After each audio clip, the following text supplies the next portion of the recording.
நீங்கள் ஏன் வீடு வாங்க? நான் வீடு வாங்காததுக்கு ரீசன் வந்து ஃபஸ்ட்டு ரீசன் வந்து முதல்ல 20 லட்ச ரூபா நீங்கள் வந்து முன்பணம் எடுத்து வைக்கணும். ரெண்டட் ஹவுஸ் வந்து for more beneficial. Middle class suffer ஆகிறதுக்கான காரணம் என்னை பொறுத்தவரையும் ரெண்டே இருக்குது. வீடு வாங்குறது, கார் வாங்குறது. எந்த இடத்துல வீடு வாங்கணுங்கிறத என்னால் டிசைட் பண்ண முடியும். அதுக்கு கட்டக்கூடிய இஎம்ஐயும் கம்ஃபர்டபுளாக கட்ட முடியும். அப்படி இருந்தும் நான் ஏன் வாங்கலைன்னா,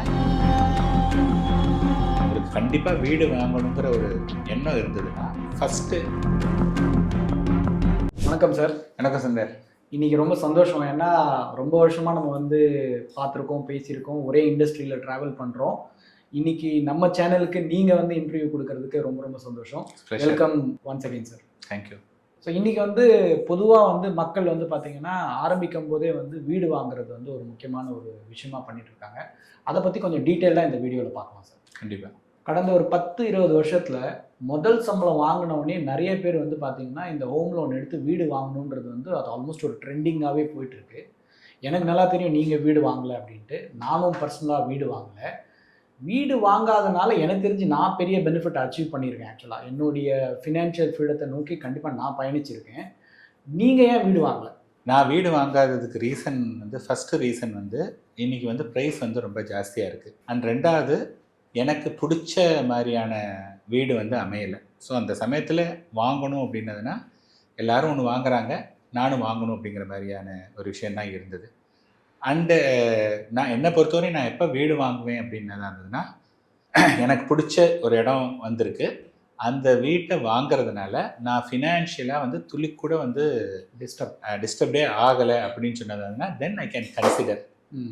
அப்போ தான் வந்து கன்சிடரே பண்ணுவேனே ஒழிய வாங்க மாட்டேன். இன்னொன்று வந்து என்னன்னு பார்த்தீங்க அப்படின்னதுன்னா, இன்றைக்கி வந்து அந்த ஈக்குவேஷன்ஸ் இருக்குது பார்த்தீங்களா, ஈக்குவேஷன் வந்து it is more favourable for the rented house then the buying house. இன்றைக்கி வந்து சென்னையில் 1 கோடி ரூபாய் வீடு அப்படின்னு நீங்கள் எடுத்துக்கிட்டிங்கன்னா முதல்ல 20 லட்ச ரூபா நீங்கள் வந்து முன்பணம் எடுத்து வைக்கணும். அண்ட் 80 lakh rupees வந்து லோன் போகணும். 20 years லோன் போனீங்கன்னா கிட்டத்தட்ட 75,000 rupees per month for the next 20 years pay பண்ணணும். But at the same 1 crore house வந்து நமக்கு வந்து ஒரு 30,000 rupees, 25 to 30,000 rupeesல நமக்கு ஈஸியாக ரெண்ட்டு கிடச்சிரும். ஸோ இன்றைக்கி வந்து ஒரு மெயினான ஏரியாவில் இருக்கலாம். இப்போ பார்த்தீங்கன்னா சென்னை ஃபுல்லாக மெட்ரோஸ்லாம் இருக்குது. பட் உங்கள் ஏரியாவில் மெட்ரோ வருதுன்னதுன்னா நெக்ஸ்ட்டு 3 to 4 years வந்து யூ டு ஸ்ட்ரகிள். பட் அந்த சமயத்தில் நீங்கள் ஓன் ஹவுஸாக இருந்ததுன்னா நீங்கள் ஸ்ட்ரகிள் பண்ணி தான் ஆகணும்.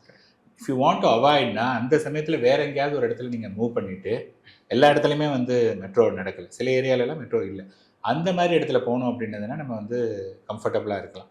அண்ட் எகெயின் வந்து எவ்ரி 4-5 இயர்ஸ்க்கு வந்து நிறைய ஃபீச்சர்ஸ்லாம் வந்து ஆட் ஆகிட்டே இருக்குது. அந்த மாதிரி இருக்கும்போது நீங்கள் ஒரு 4 years 5 yearsக்கு ஒரு தடவை நீங்கள் மூவ் பண்ணிங்கன்னா you can go for a better ஹவுஸும் போகலாம். அப்படின்னு இருக்கும்போது ஒன்லி திங் வந்து உங்களுக்கு எமோஷ்னலாக நீங்கள் அட்டாச் ஆகலை அப்படின்னு சொன்னதாக இருந்ததுன்னா ரெண்டட் ஹவுஸ் வந்து ஃபார் மோர் பெனிஃபிஷியல். நம்ம வீட்டுக்கு பக்கத்தில் இருந்துக்கலாம். டெய்லி ஒரு வீடு வாங்கிட்டோங்கிறதுக்காக ஒரு 10 கிலோமீட்டர் 15 கிலோமீட்டர் ட்ராவல் பண்ணணுங்கிற அவசியம் கிடையாது. ஸோ சப்போஸ் நாளைக்கு வந்து இன்றைக்கி எல்லாருமே ஒர்க் ஃப்ரம் ஹோம்லாம் வந்து இன்றைக்கி order of the day 2 bedroom தான் வச்சுருக்கீங்க அப்படின்னதுன்னா அங்கேயே நீங்கள் வந்து ஒரு ஆஃபீஸ் போகணுன்னா உங்களுக்கு கஷ்டம். பட் இங்கே வந்து பார்த்தீங்கன்னா you can go to the 3 bedroom and 1 ரூமை வந்து you can convert as office மாதிரி இது பண்ணிவிட்டு சம்டைம்ஸ் நீங்கள் வந்து அங்கேருந்து ஒர்க் பண்ணுறது கூட நிறைய ஃபெசிலிட்டி வந்து இதில் இருக்கிறது. பட் ஒன்லி திங் வந்து பார்த்தோன்னா எமோஷன் இருக்கக்கூடாது. இன்ஃபேக்ட் நான் ஒரு கிளைண்ட்டை மீட் பண்ணேன். அந்த கிளைண்ட் என்ன சொன்னாங்கன்னா, நான் சொன்னேன் இப்போ இருக்கக்கூடிய சூழ்நிலையில் நீங்கள் வாங்குறது வந்து நாட் அட்வைசர்னு. அதுக்கு அந்த லேடி என்ன சொன்னாங்கன்னா, நான் வந்து வாடகை வீட்டில் தூங்குனேன்னா யாரோ வீட்டில் தூங்குற மாதிரி எனக்கு ஒரு ஃபீலிங் வரும் அப்படின்னாங்க. So people are so much emotional. So நான் என்ன சொல்ல வரேன் அப்படின்னதுன்னா, நீங்கள் வந்து உங்களுக்கு கண்டிப்பாக வீடு வாங்கணுங்கிற ஒரு எண்ணம் இருந்ததுன்னா ஃபஸ்ட்டு வீடு வாங்கினதா நினச்சிட்டு அந்த இப்போ நான் சொன்னேன் இல்லையா 1 crore ஹவுஸுக்கு அந்த 20 லட்ச ரூபாயை கொண்டு போய் இதில் போட்டுருங்க, லம்சமாக இன்வெஸ்ட் பண்ணிவிடுங்க. மீதி 75,000 ரூபா நம்ம இஎம்ஐ கட்டணும். அதில் 30,000 ரூபா அல்லது 30,000 வேண்டாம் 40,000 ரூபாய்க்கு நல்ல பெரிய வீடு வாடகை போங்க. The remaining 35,000 rupees I put it in SIP for the next 15-20 years or 10 years போட்டிங்கன்னா கூட 10 years ஃப்ரம் நவ் உங்களுக்கு தெரிஞ்சிடும், ஓகே நான் இந்த ஏரியாவில் தான் நான் இருக்க போகிறேன் அப்படின்னு நீங்கள் ஃபீல் பண்ணிங்கன்னா அந்த இடத்துல வந்து ஃப்யூச்சரில் கூட நீங்கள் வந்து வீடு வாங்கிக்கலாம். நான் என்ன சொல்கிறேன், வீடே வாங்கக்கூடாதுன்னு சொல்லலை, அது வந்து ஒருத்தருடைய எமோஷன். பட்டு வேலைக்கு சேர்ந்த ஒன்றையே அல்லது இம்மீடியட்டாக வாங்குறதுங்கிறது நாட் அட்வைசபிள். ஏன்னா அந்த சமயத்தில் உங்களுடைய சேலரி கம்மியாக தான் இருக்கும். 10 இயர்ஸ் ஃப்ரம் நவ் யார் எந்த ப்ரொஃபஷனில் இருந்தாலும் அவங்களுடைய சேலரி வந்து ஒரு 3x 4x போகிறதுக்கான சான்சஸ் நிறைய இருக்குது. ஸோ வீடு வாங்கலாம், நாட் நவ். ஒரு 10-15 வருஷத்துக்கு மேலே எவ்ரிதிங் ஃபேவரபுளாக இருந்ததுன்னா வாங்குறது will be a better option. இல்லை, நீங்கள் சொல்கிற மாதிரி முன்னாடி வந்து பார்த்தீங்கன்னா வீடு வாங்குறது வந்து முதல் விஷயமா இருக்காது. 40 வயசு 45 வயசு வரைக்கும் தான் அப்புறம் தான் வீடை பற்றியே யோசிப்பாங்க. அண்ட் இன்னொன்று நீங்கள் சொன்ன முக்கியமான விஷயத்தில் வந்து பார்த்தீங்கன்னா நம்மளுடைய ரியல் எஸ்டேட்டோட நீடும் சேஞ்ச் ஆகிட்டே இருக்கும். முதல்ல ஃபேமிலி சின்னதாக இருக்கும், சின்ன வீடு இருந்தால் போதும்னு இருக்கும். அதுக்கப்புறம் வந்து பார்த்தீங்கன்னா குழந்தைங்க வரும்போது எக்ஸ்பேண்ட் பண்ண வேண்டியிருக்கும். ஒரு பாயிண்டில் வந்து குழந்தைங்க வெளிநாட்டுக்கு போயிடுவாங்க, அப்போ நம்ம திருப்பி வந்து மாற்ற வேண்டியிருக்கும். சம்டைம்ஸ் நம்மளே ஊரை விட்டு இன்னொரு இடத்துல வேலைக்கு போக வேண்டியிருக்கும். அந்த மாதிரி பல சேலஞ்சஸ் இருக்குது. அண்ட் மோர் இம்பார்ட்டன்ட்லி நம்ம இனிஷியலாகவே கடனில் வாழ்க்கையை தொடங்கிட்டோம் அப்படின்னா நிறைய பேர் வந்து கடன் வாங்கும்போது ரொம்ப ஆப்டிமிஸ்டிக்காக இருக்காங்க, இன்வெஸ்ட்மெண்ட் பண்ணும்போது ரொம்ப பெசிமிஸ்டிக்காக இருக்காங்க. ஆக்சுவலாக உல்டாவாக இருந்தால் நல்லாயிருக்கும். இன்வெஸ்ட்மெண்ட் பண்ணும்போது ஆப்டிமிஸ்டிக்காக இருந்து கடன் வாங்கும்போது பெசிமிஸ்டிக்காக இருந்தால் அவங்களுடைய ஃபினான்சஸ்க்கு கண்டிப்பாக பெட்டராக இருக்கும்னு அட்வைஸ் பண்ணிகிட்டே இருக்கும். கண்டிப்பாக. அதோடு இல்லாமல் என்னென்னா நீங்கள் ஹவுஸ் வாங்குறதா இருந்ததுன்னா உங்களுடைய சேலரியில் மினிமம் 50% வந்து வில் கோ டு இஎம்ஐக்கே போயிடும். அப்படின்னு இருக்கும்போது உங்களுடைய அந்த ப்ரைம் ஏஜ் ஒரு 25-30-35 வயசில் தான் நீங்கள் வந்து நிறைய விஷயங்களை பார்க்க முடியும். அப்போ நீங்கள் என்ன ஆகுன்னா ஹவுசிங் லோன் இருக்குங்கிறதுனால வெளி வாசலில் நீங்கள் போக முடியாது. அப்புறம் குழந்தையோட எஜுகேஷனும் காம்ப்ரமைஸ் பண்ணணும். ஏதாவது ஒரு டியூஷன் ஃபீஸ்னு ஐயோ நம்ம இது கட்டணும் அப்படின்னு சொல்லிட்டு நிறைய விஷயங்களை காம்ப்ரமைஸ் பண்ண வேண்டியதாக இருக்குது. ஸோ அதாவது லைஃப்பை பொறுத்த வரையும் அது ஒரு கண்டிஷனோட வாழணுங்கிற நெசசிட்டி கிடையாது. ஓகே, நமக்கு என்ன தேவை வந்து ஒரு கூரை ஒரு இது வந்து நமக்கு இருக்கணும். அது வந்து இருக்குது. அது வந்து நம்ம சொந்தமாக தான் இருக்கணுங்கிற நெசசிட்டி கிடையாது, வாடகை இருக்கணும். பட் அன்ஃபார்ச்சுனேட்லி நான் பார்த்த வரையும் மிடில் கிளாஸ் சஃபர் ஆகிறதுக்கான காரணம் என்னை பொறுத்தவரையும் 2 தான்: வீடு வாங்குறது, கார் வாங்குறது. கரெக்ட். ஓகே, இன்ஃபேக்ட் நிறைய பேர் வந்து அந்த வீடு கார் வாங்கலை அப்படின்னதுன்னா லைஃப்பில் வந்து அவங்க எதையோ அச்சீவ் பண்ணலை, so they feel that they are failure in life அப்படிங்கிற அளவுக்கு ஒரு மைண்ட் செட் வந்திருக்கு. அது அவங்களுக்காக வந்ததா இல்லை இந்த என்விரான்மெண்ட் அது மாதிரி மாற்றிருக்காங்கிறது தெரியல. நீங்கள் சொல்கிற மாதிரி இந்த என்விரான்மெண்ட் எப்படி மாறி இருக்குன்னா, வீடு இல்லை அப்படின்னா நம்மக்கிட்ட பணமே இல்லை அப்படின்ற ஒரு சூழ்நிலைக்கு நம்ம எல்லாரையும் தள்ளுறாங்க. இன்ஃபேக்ட் ஒரு வாட்டியும் நம்மளுடைய சொந்தக்காரங்களாக இருக்கட்டும் இல்லை ஃப்ரெண்ட்ஸாக இருக்கட்டும் கேட்குறது வந்து அடுத்து எப்போ நீ வீடு வாங்க போகிற, வீடு எங்கே வாங்க போகிற அப்படின்ற கேள்வி வந்து பொதுவாக இருக்குது.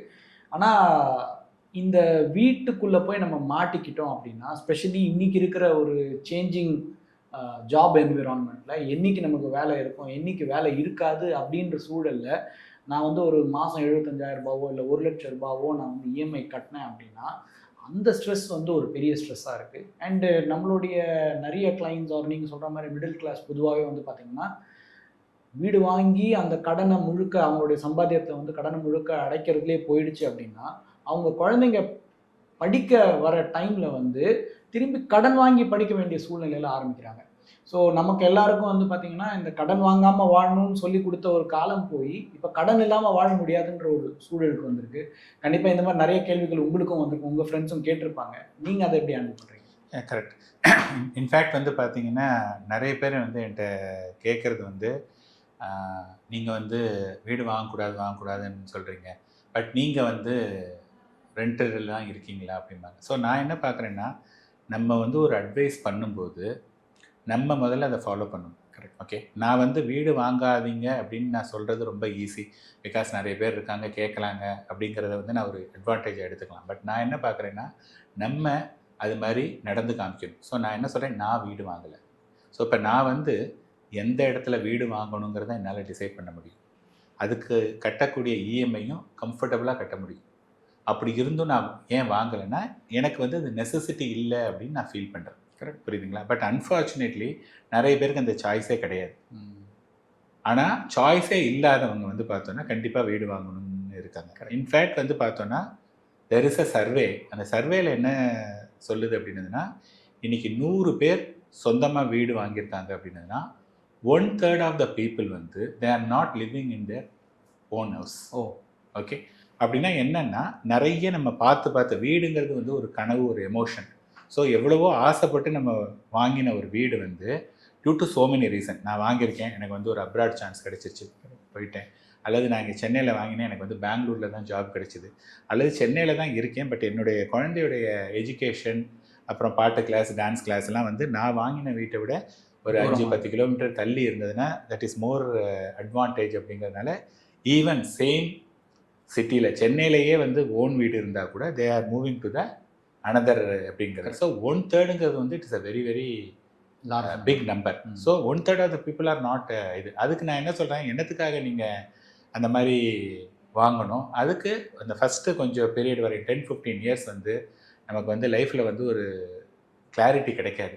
அது வரையும் just we live in a rented house. In fact rented ஹவுஸில் இருக்கும்போது தான் நமக்கு நிறைய தெரியும், ஓகே இது பண்ணக்கூடாது இது பண்ணணுங்கிறத தெரிஞ்சுட்டு when you are building your dream house அப்படிங்கும்போது அது வந்து ரொம்ப ஹேண்டியாக இருக்கும். அதர்வைஸ் வாங்கிட்டு என்னடா அது ஐயோ இப்படி வாங்கியிருக்கலாம் அப்படியா இருக்கலாம். ஒரு ஹோட்டலுக்கு போனோன்னு வச்சுங்களேன், நம்ம வந்து வழக்கம் போல் இட்லி தோசை ஆர்டர் பண்ணிவிட்டு பக்கத்தில் உள்ளவங்க ஏதாவது புதுசாக ஒன்று வந்ததுன்னா அது வேடிக்கை பார்ப்போம், அது என்ன அப்படின்னு சொல்லிட்டு. கரெக்ட். ஸோ சேம் திங் வந்து பார்த்தோன்னா நம்ம வந்து ஒரு 10-15 இயர்ஸ்க்கு வந்து நம்ம அழகாக ரெண்டடில் இருக்கலாம். ரெண்டடில் இருக்கிறது வந்து தப்பு கிடையாது. அதுக்கப்புறமா போகலாம். நீங்கள் முன்னாடி சொன்னீங்க இல்லையா, இது வந்து சொசைட்டியில் இதெல்லாம் கேட்குறாங்க. சரி, சொசைட்டிக்கு வந்து ரொம்ப இம்பார்ட்டன்ஸ் கொடுக்கக்கூடாது என்னை பொறுத்தவரையும். அதாவது இம்பார்ட்டன்ஸே கொடுக்கக்கூடாதுன்னு சொல்ல, ரொம்ப கொடுக்கக்கூடாது.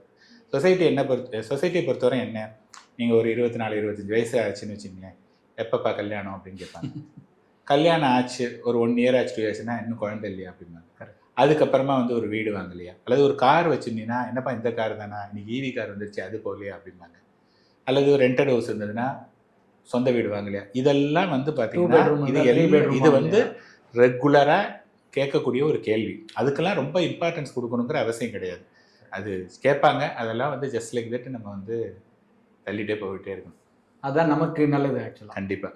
ஸோ மொத்தத்தில் எந்த ஒரு டெசிஷன் எடுத்தாலும், அதுவும் ஸ்பெஷலி ஃபினான்ஷியல் டெசிஷன் எடுத்தால் அதை இமோஷனை வச்சு எடுக்காமல் கொஞ்சம் வந்து ஃபினான்ஷியல் சென்ஸோடையும் எடுத்தாங்கன்னா அது ப்ராட்லி எல்லாருக்குமே வந்து யூஸ்ஃபுல்லாக இருக்கும்னு கண்டிப்பாக நம்புகிறேன் நான். கண்டிப்பாக. நான் எப்போதுமே என்ன சொல்லுவேன்னா, நம்மளுடைய பெரிய எதிரி எமோஷன். எமோஷனை தூக்கி எறிஞ்சிட்டிங்கன்னா வெல்த் கிரியேஷன் வந்து ரொம்ப ரொம்ப easy, much more easier. So question வந்து எமோஷன்னா வெல்த் கிரியேஷனா, அது இண்டிவிஜுவல் தான் டிசைட் பண்ணும். அந்த சாய்ஸ் அவங்களுக்கு தான். கண்டிப்பாக. எஸ்.